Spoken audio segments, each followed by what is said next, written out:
Bienvenue dans un nouvel épisode de podcast. Aujourd'hui, on va parler d'un sujet qui me tient énormément à cœur, la défense de la pratique de la moto.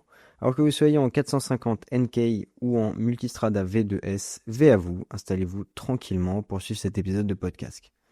Ah, la passion de la moto. Normalement, je vais rien vous apprendre. Si vous êtes ici, que vous soyez tombé par hasard sur cet épisode ou que vous me suiviez depuis longtemps, c'est que ça vous parle un minimum et que sûrement vous faites partie des centaines de milliers qui, comme moi, utilisent une moto.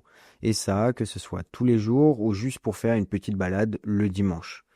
Alors si je vous disais que cette passion risque de ne pas avoir de beaux jours devant elle, ça vous fait quoi? Moi, ça me prend la tête. Ça m'angoisse même un peu, je vais pas vous mentir. Parce qu'au-delà d'être une grande passion pour moi, la moto me fait du bien. Elle me donne ce sentiment de liberté, elle me vide la tête, elle me met de bonne humeur. Elle m'a permis de rencontrer des gens incroyables, de découvrir des paysages que j'aurais jamais pris le temps d'aller voir autrement, et elle me motive, parfois juste, à sortir de chez moi. Et si je pose mon casque et mon côté passionné de 2 minutes, je peux aussi dire que la moto, c'est pratique, économique, écologique à sa façon, accessible, compacte, simple à entretenir. Bref, c'est à mon sens le moyen de déplacement solo le plus logique. Alors pourquoi je vous raconte tout ça? Parce que rouler, c'est de moins en moins simple. Aujourd'hui, la pratique de la moto est clairement menacée. Et quand je dis menacée, je parle pas d'un délire parano. Je parle de mesures concrètes, décrets, lois, dispositifs, qui, mis bout à bout, rendent notre quotidien de motard de plus en plus relou et difficile. Par exemple, il y a les ZFE, dont j'avais déjà parlé dans un précédent épisode. Ces zones à faible émission qui se mettent en place dans pas mal de grandes villes et qui excluent des milliers de voitures et de motos encore parfaitement fonctionnelles sous prétexte qu'elles sont trop vieilles donc qu'elles polluent trop. Ça veut dire quoi? Que si on a une moto de 2004 par exemple, qu'on aime, qu'on entretient, on peut même plus entrer dans certaines villes. Et spoiler, ça va pas s'arrêter au centre-ville et puis ça va pas en s'arrangeant. C'est un mouvement national. Bon, potentiellement retoqué, entre parenthèses définitivement ou uniquement à Paris et à Lyon, grâce en partie à la FFMC et aux nombreuses mobilisations contre ces ZFE. Autre exemple, il y a les radars sonores qui arrivent. Alors attention, hein, on est tous d'accord pour dire que le gars qui fait gueuler sa ligne à 3 heures du mat dans un quartier résidentiel, c'est pas un héros. Mais là, on parle de radars qui flashent au volume et qui vont pas toujours faire la différence entre une moto stock et une moto modifiée. D'ailleurs, bon courage aux possesseurs de Ducati et d'Harley qui font plus de bruit que sur leur carte grise.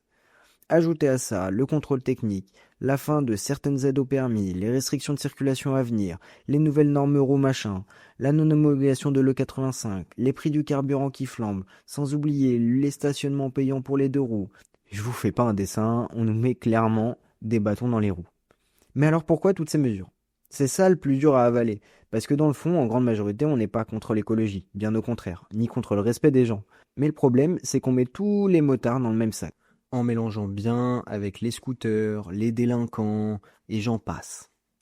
On nous voit souvent comme des mecs en cuir qui veulent faire du bruit, rouler vite, polluer et griller les fils de voiture. Alors que dans les faits, la moto c'est une solution. C'est plus léger, ça consomme moins, ça désengorge le trafic et ça occupe moins d'espace qu'une voiture. C'est logique. Mais dans la tête de certains décideurs, on est juste un problème. Une cible facile, parce qu'on est moins nombreux, parce qu'on râle peut-être pas assez fort, et parce que beaucoup de gens ne comprennent pas notre passion. Et surtout, on n'a pas toujours été exemplaire non plus et qu'on a longtemps pas été capable de reconnaître que oui, il y avait des brebis bien, bien galeuses dans notre troupeau. Et c'est là qu'on a un vrai rôle à jouer, dans la façon dont on roule, dont on parle de la moto, dont on montre la moto. Parce que l'image qu'on renvoie, elle compte énormément. Si on est tous à gueuler avec des pots vides, à doubler comme des trous du cul, à mépriser les autres usagers, forcément, déjà on est un con, et surtout on alimente les clichés. Et ces clichés, ils deviennent des lois, et ces lois, elles nous tombent sur la gueule, sur notre gueule à tous. Alors ouais, on peut râler, on peut signer des pétitions, manifester, et tout ça on va le faire, hein. Interpeller nos élus, partager des contenus bien faits, mais ça commence aussi dans notre comportement à chacun. La moto, c'est un kiff, évidemment, mais c'est aussi une responsabilité. On n'est plus des marginaux, c'était dans les années 60 ça, mais les clichés ont la peau dure. On fait partie du trafic, de la ville, de la société. On a le droit d'être écouté et respecté. Mais pour ça, faut déjà se faire entendre intelligemment. Et n'oublions pas que, de manière générale, nous sommes les grands oubliés de plein de choses. Par exemple, le 85 dont je parlais tout à l'heure. En fait, nous, on n'y a pas le droit, tout simplement parce que le décret qui autorise les voitures à utiliser le 85, il nous a oubliés. Voilà, c'est tout. C'est juste, dans la ligne, il n'y a pas marqué les 2 roues motorisées. Donc en fait, on est bloqué. Et c'est ça qui est quand même assez drôle, c'est que quand il faut trouver de l'argent, on est une bonne source d'impôts, par exemple le contrôle technique, mais par contre, quand il faut penser à nous pour des trucs hyper importants comme le 85 par exemple, bah c'est comme sur la route, on est invisible. Donc c'est génial, hein. Ce podcast, c'est pas pour vous faire adhérer à la FFMC. Même si vous voulez le faire, il y a le lien en description évidemment. Ah, et pour les 4 du fond qui connaissent pas la FFMC, c'est tout simplement la Fédération française des motards en colère, qui concrètement nous défend au quotidien. L'idée, surtout, c'est de vous dire que chacun peut faire sa part, en s'informant, en signant une pétition. D'ailleurs, il y a celle contre le contrôle technique, actuellement sur le site de l'Assemblée nationale, que je vous mets en description si vous voulez aller la signer. On est, à l'heure où je vous parle, à plusieurs dizaines de milliers de signatures, et ça peut faire pencher la balance en notre faveur.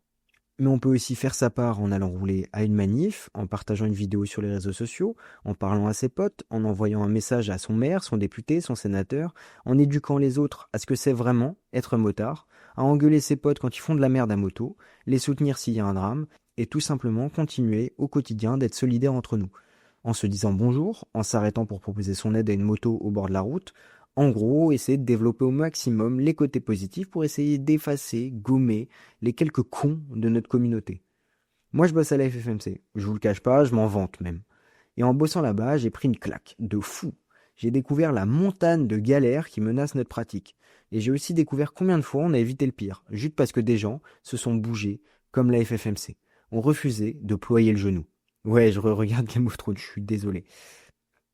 Tiens, le contrôle technique par exemple. Ouais, aujourd'hui on l'a, sauf que ça fait plus de 25 ans qu'il était dans les cartons. Et sans la FFMC, on l'aurait eu depuis bien longtemps et en version hardcore plus plus. Je suis à la FFMC pour 50 000 raisons. Carrément, il faudrait plusieurs épisodes pour en parler. Mais l'une des raisons, c'est que pour la moto et pour plein d'autres choses, j'aurais adoré vivre dans les années 80. Pour la moto, pour la simple et bonne raison qu'aujourd'hui, j'aurais donc plus de 50 ans et que la moto aurait pu m'accompagner dans une grande partie de ma vie. Alors qu'aujourd'hui, en 2025, c'est absolument pas sûr que je puisse faire tout simplement de la moto quand j'aurai 50 ans. Alors voilà, ce que je voulais vous dire aujourd'hui, c'est pas faut devenir militant, faut adhérer à la FFMC, ni faut tout casser. C'est juste que notre passion mérite d'être défendue. Pas parce qu'elle est au-dessus des lois, mais parce qu'elle apporte quelque chose de beau, quelque chose de simple, quelque chose d'utile. Et comme toute chose belle, elle peut disparaître si on fait rien en se disant que d'autres le feront pour nous. Moi, la moto m'aide à tenir debout. Elle me rappelle que j'ai un corps, que je suis vivant, que je peux avancer, même quand tout autour freine.